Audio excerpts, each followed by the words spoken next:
Good morning friends. आज मी तुम्हाला इंग्रजी ग्रामरमधील एक महत्त्वाचा टॉपिक शिकवणार आहे की जो परीक्षेसाठी अतिशय महत्त्वाचा असा टॉपिक आहे. तो म्हणजे क्वेश्चन टॅग. तर क्वेश्चन टॅग म्हणजेच एक छोटासा प्रश्न असतो जो एखादं वाक्य बोलल्यानंतर ऐकणाऱ्याकडून होय किंवा नाही असा रिस्पॉन्स मिळवण्यासाठी जो आपण प्रश्न विचारतो आणि जो आपल्याला रिस्पॉन्स मिळतो तो रिस्पॉन्स म्हणजेच क्वेश्चन टॅग असतो. जर दिलेले वाक्य होकारार्थी असेल तर येणारा क्वेश्चन टॅग नकारार्थी असतो आणि जर दिलेले वाक्य जर नकारार्थी असेल तर येणारा क्वेश्चन टॅग हा होकारार्थी असतो. तर विद्यार्थी मित्रांनो, क्वेश्चन टॅगमध्ये दोनच शब्द महत्त्वाचे असतात. एक म्हणजे सहाय्यकारी क्रियापद हेल्पिंग वर्ब आणि दुसरा असतो सर्वनाम म्हणजेच प्रोनाउन. तर तुम्हाला सांगितल्याप्रमाणे क्वेश्चन टॅग हा दोनच शब्दांनी बनलेला आहे, एवढं आपण लक्षात घ्या. मी तुम्हाला काही उदाहरणं सांगतो, मग तुमच्या लक्षामध्ये येईल की क्वेश्चन टॅग कसा असतो. उदाहरणार्थ, पहिलं वाक्य मी सांगतो, Ram is a hard working boy. असं वाक्य.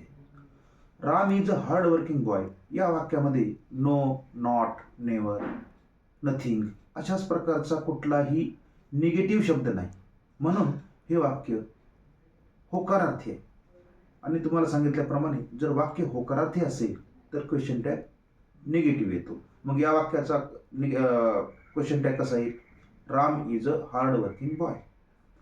याच्यामध्ये सहाय्यकारी क्रियापद जे आहे ते इज आहे आणि इजच्या पुढं आपल्याला वाक्याचा म्हणजे क्वेश्चन टॅग आपल्याला नकारार्थी करण्यासाठी नॉट वापरायचं. इज नॉट, परंतु नॉट म्हणजे NOT पूर्ण लिहायचं नाही, तर एनच्यावरती ॲपॉस्ट्रॉफी द्यायचं आणि ओ काढून टाकायचं.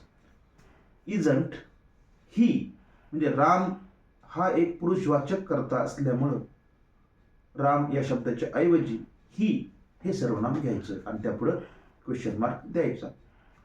इजंट ही यालाच म्हणायचं क्वेश्चन टॅग.